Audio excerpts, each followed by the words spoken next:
100 سال سے لڑ رہے ہیں، اور کس طرح کشمیر کی وادی ان کے خون سے سرخ ہو چکی ہے، مگر ہندوستان کے جبر، ہندوستانی افواج کے جو جبر اور ان کا جو ظلم ہے، اس کا انہوں نے، آپ تشریف رکھیں پلیز، اس کا انہوں نے بھرپور ان کا مردانہ وار مقابلہ کیا اور آج تک کرتے چلے آئے ہیں۔ اور جو ایک چھوٹی موٹی ان کو ایک رعایت تھی انڈر آرٹیکل 370، وہ بھی اگست 2019 میں مودی سرکار نے چھین لی ان سے۔ تو یہ UN کی قراردادیں، اقوام سیکورٹی کونسل کی قراردادیں، اور ہیگ میں انٹرنیشنل کورٹ آف جسٹس کا فیصلہ، اور پوری دنیا کی مذمت اور کشمیریوں اور فلسطینیوں کے ساتھ ان کی پوری سپورٹ، میں سمجھتا ہوں کہ اس کا تقاضا یہ ہے کہ یہاں پر جبر اور ظلم اب ختم ہونا چاہیے، اور کشمیریوں کو بھی ان کا حق ملنا چاہیے پلیبسائٹ کا، سیلف ڈٹرمنیشن کا۔ اس کے ساتھ میں نے پاکستان کے اندر جو ہماری جو چیلنجز ہیں اس کا ذکر کیا، خاص طور پر جو ہمارے معاشی چیلنجز ہیں۔ میں یہاں پر تفصیل میں نہیں جاؤں گا، لیکن یہ کہوں گا کہ پچھلے 16 ماہ میں بھی اللہ تعالیٰ نے ہمیں یہ استعداد بخشی کہ ہم نے پاکستان کو ڈیفالٹ ہونے سے بچا لیا، اور اس کی تمام شروعات اس سے پچھلی حکومت نے کی تھی۔ پاکستان ڈیفالٹ کے دہانے پہنچ چکا تھا، اور اب تعالیٰ نے اپنی بے کمال مہربانی سے اور اجتماعی کاوشوں سے ڈیفالٹ سے نہ صرف بچے، بلکہ ایک سٹینڈ بائی، ایک ایگریمنٹ بھی ہوا، اور اس کا آج الحمدللہ پھل یہ ملا ہے کہ ہمارا اب ایک جو ایکسٹینڈڈ پروگرام وہ 25 تاریخ اسی مہینے وہ منظور ہوا، $7 ارب کا۔ اسی دن میری IMF کی جو MD ہیں کرسٹلینا، ان سے ملاقات ہوئی۔ اسی دن میری ورلڈ بینک کے صدر اجے بنگا سے ملاقات ہوئی، اور دونوں نے پاکستان کی جو معاشی صورتحال ہے اس کے اوپر انہوں نے بہت ہی مثبت انہوں نے بیانات دیے، اور کہا کہ پاکستان اب الحمدللہ جو ایک بہت ہی گہرے سمندروں میں جو پاکستان معاشی طور پر ہچکولے کھا رہا تھا اس سے نکل چکا ہے، اب سٹیبلٹی اور ترقی کی طرف اب انشاءاللہ ہم رواں دواں ہیں۔ تو میں سمجھتا ہوں کہ یہ عالمی اداروں کا یہ بیان آج بھی میں نے پڑھا ہے، جو نیتن ہے ان کا IMF کا جو ایک نمائندہ، اس کا ایک آرٹیکل چھپا ہے، اور اس میں انہوں نے لکھا ہے کہ پاکستان اب استحکام اور معاشی ترقی کی طرف اب رواں دواں ہے۔ آپ سب جانتے ہیں کہ الحمدللہ مہنگائی اس وقت 9.6% پہ ہے، جو کہ اسی مہینے پچھلے سال 32% پہ تھی، اور اسٹیٹ بینک نے ابھی پالیسی ریٹ 2% کم کیا ہے، جو کہ اب 17.5% پہ آ چکا ہے۔ اور اسی طریقے سے پاکستان کے اندر جو عام اشیاء خورد و نوش ہیں ان کی قیمتیں بھی مستحکم ہو رہی ہیں، اور وہ جو بوجھ تھا، بدترین مہنگائی کا بوجھ غریب آدمی کو جس نے اپنے بوجھ تلے کچل دیا تھا، وہ الحمدللہ اب وہ صورتحال بہت بہتر ہو چکی ہے، اور معاشی ترقی کی طرف ہم انشاءاللہ بڑھ رہے ہیں۔ لیکن اس کا مطلب یہ نہیں کہ ایوری تھنگ از ہنکی ڈوری۔ بے پناہ محنت، بے پناہ قربانی، بے پناہ پسینہ بہانا ہوگا، جو ہمارا جو ٹیکس بیس ہے اس کو بڑھانا ہوگا۔ جو لوگ پہلے ٹیکس دیتے ہیں ان کے اوپر مزید ٹیکسوں کا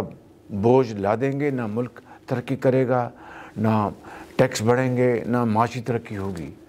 ہمیں ٹیکس بیس بڑھانا ہوگا، اور اشرافیہ جس کی ذمہ داری ہے آج تک اگر قربانی دی ہے پاکستان میں تو عام آدمی نے دی ہے، چاہے وہ مہنگائی ہو ان کے اوپر بوجھ پڑا، چاہے وہ ٹیکس لگے ان کے اوپر بوجھ پڑا، چاہے دوسرے اخراجات ان کے اوپر بوجھ پڑا۔ آج عام آدمی 77 سال قربانی دیتا ہے، آج قربانی دینے کا وقت اشرافیہ کا ہے۔ جو ہیوز جو ہیں، ہیو ناٹس تو بیچارے مہنگائی کے بوجھ تلے پس گئے، اور انشاءاللہ ان کو اب اس میں سے نکالنے کا وقت ہے، اور جن کو اللہ تعالیٰ نے صاحب حیثیت بنایا ہے ان کا آج یہ فرض ہے، اور مجھے یقین ہے کہ وہ بڑھ چڑھ کر اظہار اور قربانی کا مظاہرہ کریں گے،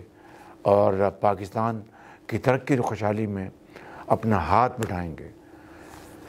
آخری بات میں ابتدائی کے طور پر یہ کہنا چاہتا ہوں کہ میں پہلے بھی بات کر چکا ہوں، آج پھر کہنا چاہتا ہوں کہ IMF کا پروگرام یہ پایا تکمیل تک نہ پہنچتا اگر ہمارے انتہائی برادر ملک سعودی عربیہ، انتہائی برادر ملک UAE، متحدہ امارات، اور انتہائی دوست ملک، بااعتماد دوست ملک چین اگر اس میں بھرپور کنٹریبیوشن نہ کرتے، تو میں آج پھر ان تینوں ممالک کا خصوصی طور پر اور باقی ہمارے جو دوست ممالک ہیں ان کا عمومی طور پر شکریہ ادا کرنا چاہتا ہوں، جنہوں نے پاکستان کو ایک مرتبہ پھر مشکلات سے نکالنے کے لیے بڑھ چڑھ کے انہوں نے حصہ لیا ہے۔ اور اس کے ساتھ ساتھ میں اس IMF پروگرام کی جو تکمیل کے جو مراحل ہیں اس میں وزیر خزانہ، سیکرٹری خزانہ اورنگزیب صاحب، چودھری امداد اللہ بسال صاحب، ہمارے جو وزارت خارجہ ہیں، ہمارے فارن منسٹر اسحاق ڈار صاحب اور فاطمی صاحب بیٹھے ہیں، ان کی اس میں ان کی کوآپریشن ہے۔ چین میں ہمارے جو سفیر ہیں، اور پاکستان میں جو چین کے سفیر ہیں، اور اس طرح درجہ بدرجہ سب نے حصہ ڈالا ہے۔ اور اس کے ساتھ یہ بات نامکمل اور ادھوری رہے گی اگر میں چیف آف آرمی اسٹاف کا نام لوں، جنہوں نے ذاتی طور پر ان میں بے پناہ کاوشیں کی ہیں اپنی پوری ٹیم کے ساتھ، اور مجھے یہ کہنے میں کوئی باک نہیں کہ انہوں نے خصوصی دورہ کیا برادر ملک کا اور جا کر IMF کے حوالے سے بات کی، تو یہ کنٹریبیوشنز قطرہ قطرہ مل کے دریا بنتا ہے اور سمندر بھی بنتا ہے۔ تو میں سمجھتا ہوں کہ یہ وہ اجتماعی کاوشیں ہیں جس کو میں کہتا ہوں ٹیم پاکستان، جس کو میں کہتا ہوں کہ ٹیم ورک، جوائنٹ ورک، جس کے نتیجے میں اللہ تعالیٰ کے فضل و کرم سے یہ IMF کا پروگرام ہوا، لیکن یہ بار بار نہیں ہوگا۔ I hope and pray to God this will be the last time کہ اگر ہم IMF کے پاس گئے ہیں، انشاءاللہ مجھے اللہ تعالیٰ کے ہاں بے پایاں مجھے اعتماد ہے انشاءاللہ کہ پاکستان کے 24 کروڑ عوام کی شبانہ روز محنت سے، حکومت پاکستان کی محنت سے ہم انشاءاللہ اپنے اس مشن میں کامیاب ہوں گے، ملک آگے بڑھے گا، اور دوبارہ کبھی ہم IMF کے پاس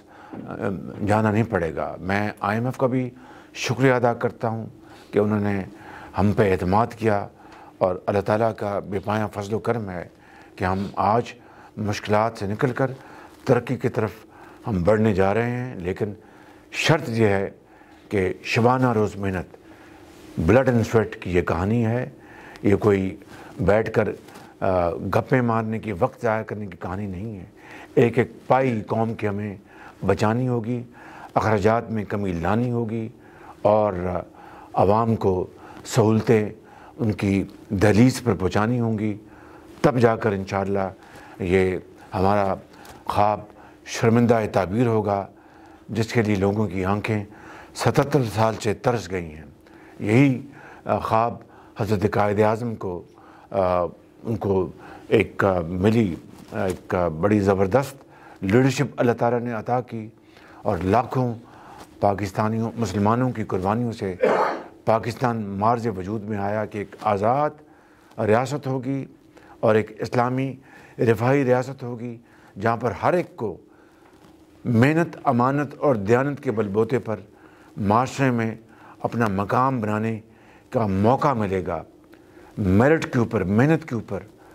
اور کرپشن نہیں، اور نیپوٹزم نہیں، سفارش نہیں، رشتہ داری نہیں، سکہ رائج الوقت محنت اور امانت دیانت. میں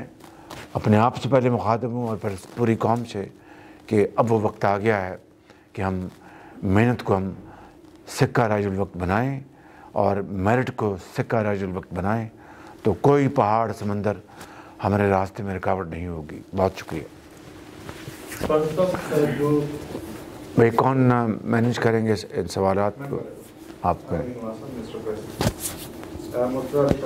جی مہربانی. صاحب، جو آپ نے جیسے ذکر کیا، جو IMF نے بھی کہا، اس کے نمائندوں نے بھی کہا کہ پاکستان کی اکانومی میں امپروومنٹ کے کلیئر انڈیکیٹرز ہیں اور چیزیں، لیکن آپ کیا سمجھتے ہیں کہ جو اکنامک اسٹیبلٹی ہے اس کو فردر اسٹرینتھن کرنے کے لیے پولیٹیکل اور سوشل اسٹیبلٹی بھی امپورٹنٹ ہے، اس کے لیے آپ کی حکومت کیا اسٹیپ؟ کوئی شک نہیں کہ سیاسی استحکام کے بغیر معاشی استحکام نہیں آ سکتا، اور معاشی استحکام کے بغیر سیاسی استحکام نہیں آ سکتا. یہ ان کا چوری دامن کا ساتھ ہے، یہ دے آر انٹرٹوائنڈ. اور میں سمجھتا ہوں کہ آپ کی سوال کا میں مثبت انداز میں جواب دینا چاہتا ہوں کہ اس کے لیے میں نہیں، آپ کو یاد ہوگا کہ 2018 میں جب جو الیکشن ہوئے تھے کس طرح، کیونکہ میں یہاں پر آج وطن عزیز کے اندر جو سیاسی معاملات اس کے اوپر میں روشنی نہیں ڈالوں گا، وہ وہاں جا کر میں روشنی ڈالوں گا. لیکن میں یہ کہنا چاہتا ہوں کہ میں نے 2018 میں کہا تھا کہ ہم نے چارٹر آف ڈیموکریسی سائن کیا، آئے چارٹر آف اکانومی سائن کریں. اس کو جس طرح پایا حقارت سے ٹکرایا گیا وہ تاریخ کا حصہ ہے. پھر میں نے کہا، پھر بطور لیڈر دی ہاؤس اب پھر میں نے اس کو دوبارہ ریٹریٹ کیا ہے. تو میں سمجھتا ہوں کہ آپ کی بات درست ہے. صاحب، آپ نے جو اسپیچ کی قوم متحدہ میں، اس کو جو فلسطین کا اسٹیٹ کا آفیشیل اکاؤنٹ ہے ان کی طرف سے اپریشیٹ کیا گیا، لیکن پریکٹیکلی ہم دیکھتے ہیں کہ دنیا اس پر خاموش ہے اور عمل ہوتا کچھ دکھائی نہیں دے رہا. اس میں پاکستان مزید کیا رول پلے کر سکتا ہے؟ میں نے کل اپنی تقریر میں بڑی وضاحت کے ساتھ، بہت صراحت کے ساتھ ساری بات بیان کی ہے، اور میں نے کہا ہے کہ پاکستان تمام ان ممالک کے ساتھ، تمام ان قوتوں کے ساتھ مل کر ہم اس بات پر ہمیں فی الفور نمبر 1 وہاں پر جنگ بندی کرانا ہوگی کہ اگر خدا نہ خواستہ جنگ بندی نہ ہوئی تو نہ صرف یعنی معصوم جانوں کا مزید قتل عام ہوگا، مزید شہادتیں ہوں گی، جس سے کہ دنیا کے امن کو بے پناہ نقصان پہنچ چکا ہے، اور مزید نقصان پہنچا تو خدا نہ خواستہ it will be an irreparable damage. تو میں سمجھتا ہوں کہ یہ میں نے بات کہی. اور دوسری بات پھر میں کہتا ہوں کہ ہمیں جو فلسطین کی جو آزاد ریاست کے قیام کے لیے اور 1967 کے جو جغرافیائی جو بارڈرز ہیں ان کے اوپر ہمیں جانا ہے، اور ہمیں اس بارے میں کوئی ہمیں شک نہیں کہ پوری قوت کے ساتھ اور پورے اعتماد کے ساتھ القدس کو ہمیں فلسطین کا دارالخلافہ بنانا ہے. اور اس کے لیے میں سمجھتا ہوں کہ ہمیں پوری اجتماعی کاوشیں کرنی ہوں گی. اور جو سعودی عرب کے ہمارے فرما رواں ہیں، جب میں سعودی عرب گیا تھا تو ان سے میری بات چیت ہوئی تو پوری ہم آہنگی اور اس بارے میں وہ پوری طرح مستعد ہیں. اور میں سمجھتا ہوں کہ وہ اس بارے میں ایک لیڈنگ رول ادا کر رہے ہیں، جس کے لیے میں نہ صرف ان کا شکریہ ادا کرتا ہوں، میں سمجھتا ہوں کہ وہ انشاءاللہ مزید اس میں آگے بڑھیں گے انشاءاللہ۔ مسٹر پرائم منسٹر، آپ نے اپنی ابھی تقریر میں بھی کہا کہ چیف آف آرمی اسٹاف نے کافی کوششیں کی، ایک تو بھائی قوم کو پتہ ہونا چاہیے کہ حقائق کیا ہے، تو اس میں حقائق کیا ہے، قوم کو پتہ ہونا چاہیے۔ جو اس وقت ایک تو سول ملٹری ریلیشن شپ کہہ رہے ہیں کہ آئیڈیل سٹیج پہ، اور آپ دونوں سائڈ جو ہیں مل کے پاکستان کو آگے لے جانے کی کوشش کر رہے ہیں، ایک تو اس پہ بتائیں کہ جو خاص طور پر ایک تو پاکستان ڈیجیٹل دہشت گردی کا شکار ہے پچھلے چند عرصے سے، اور ثانیہ 9 مئی جو ہوا اور حکومت دفاع پاکستان کے جو ادارے ہیں ان پر اٹیک کیا گیا، ایک تو اس حوالے سے اسٹیٹ آف پاکستان جو ہے وہ کیا رول ادا کر رہی ہے، اور چیف آف آرمی اسٹاف کا جو کردار رہا ہے پچھلے سال 1.5 سال میں آپ کے ساتھ، اس حوالے سے اور ان مستقبل میں آپ کی اس حوالے سے کیا پلاننگ ہے؟ دیکھیں، میں نے آپ کو خود اپنے ابتدائی میں بتایا کہ یہ جو IMF کا پروگرام ہوا، ان میں جہاں پر حکومتی سطح پر، سیاسی سطح پر اور پروفیشنل لیول پر جو دن رات کاوشیں ہوئی ہیں، سفارتی لیول پر، وہاں پر چیف آرمی اسٹاف خود ایک برادر ملک میں تشریف لے گئے کہ ہمارا IMF کا پروگرام ہو رہا ہے، آپ کی مہربانی ہے، اور انہوں نے کہا کہ بالکل ہم پاکستان کے لیے ہر طور پر مدد کرنے کے لیے تیار، انہوں نے کی۔ انہوں نے جو آپ نے سوال کیا ہے، وہ 9 مئی کا جو واقعہ ہوا ہے، وہ ناقابل معافی بات ہے، ناقابل معافی جرم ہے وہ، اور میں سمجھتا ہوں کہ کبھی دیکھتی آنکھ نے کبھی اس طرح کا دل خراش منظر نہیں دیکھا۔ میں نے آپ کو کہا کہ میں یہاں پر پاکستان کے جو اندرونی معاملات کی بات نہیں کرنا چاہتا، لیکن یہ ایک ہمارا ایک اجتماعی معاملہ ہے، تو 9 مئی کے حوالے سے جس طرح جناب ہاؤس پر دعویٰ بولا گیا، میں سمجھتا ہوں کہ ہمارے وہ شہید جنہوں نے پاکستان کے لیے اپنی جانوں کا نذرانہ پیش کیا تھا، ان کی روحیں تڑپ گئی ہوں گی، جس طرح GHQ پر ایک مذموم حرکت کی گئی اور ہمارے جو شہداء کی قبروں کی ان کی بے حرمتی کی گئی، جس طرح ہمارے غازیوں کی بے حرمتی کی گئی، ایک ناقابل معافی جرم ہے یہ۔ بالکل میں سمجھتا ہوں کہ اس کے اوپر کوئی کمپرومائز نہیں ہے، اور اگر ان کو احساس ہے تو وہ کھل کر قوم سے معافی مانگیں کہ ہم نے واقعی یہ بہت بڑا جرم کیا، اور ہم پوری قوم سے معافی مانگتے ہیں۔ ڈیجیٹل دہشت گردی جو جاری ہے، آپ کا سوال ہو گیا؟ آپ کا بہت شکریہ وزیر اعظم صاحب۔ جب آپ کا پہلا دور تھا تو کہا یہ جا رہا تھا کہ پاکستان سری لنکا بننے جا رہا ہے، اب جب واپس آیا حکومت میں تو کہا جا رہا تھا بنگلہ دیش بننے جا رہا ہے، لیکن جو IMF کی جو ڈائریکٹر ہیں، جب انہوں نے پاکستان کے معاشی استحکام کی اشاریوں پر بات کی تو ایسے لگتا ہے کہ پاکستان آپ کی قیادت میں ایشین ٹائگر دوبارہ سے بننے جا رہا ہے۔ تو جب سے پاکستان میں معاشی اصلاحات نافذ ہو رہی ہیں اور معاشی استحکام کی طرف جا رہا ہے، اپوزیشن جو ہے ہمارے ملک کی وہ دوبارہ پھر جلد سے جلاؤ گھراؤ کی بات کر رہی ہے، تو اس کے اوپر آپ کی کیا حکمت عملی ہے؟ آپ کی حکومت ملک میں سیاسی استحکام کے لیے کیا اقدامات کرنے جا رہی ہے؟ جی دیکھیں، IMF کی مینیجنگ ڈائریکٹر ہیں وہاں پر نیو یارک میں، جب میری ان سے ملاقات ہوئی اس کے بعد انہوں نے پریس کو خطاب مخاطب ہو کر یہ کہا انہوں نے کہ پاکستان کی موجودہ حکومت اور انٹرم گورنمنٹ، دیکھیے حقائق جو ہیں ان کو اسی طرح بیان کرنا چاہیے۔ انہوں نے اسٹینڈ بائی ایگرنگ بات بہت انہوں نے ریفارمز کی ہیں، اور ہماری حکومت نے ان 7 ماہ میں بے پناہ ریفارمز ایجنڈا میں، اس میں تفصیل میں نہیں جا رہا، میں نے آپ کو موٹی موٹی باتیں بتا دی ہیں، اور IMF اس سے بہت مطمئن ہے انہوں نے کہا، اور ہم پاکستان کی پوری سپورٹ کرتے ہیں۔ تو انشاءاللہ وہ میرے قائد میاں محمد نواز شریف کا جو خواب تھا اور ہے کہ پاکستان ایشین ٹائگر بنے گا، تو ان کے تیسرے دور میں جب وہ وزیر اعظم تھے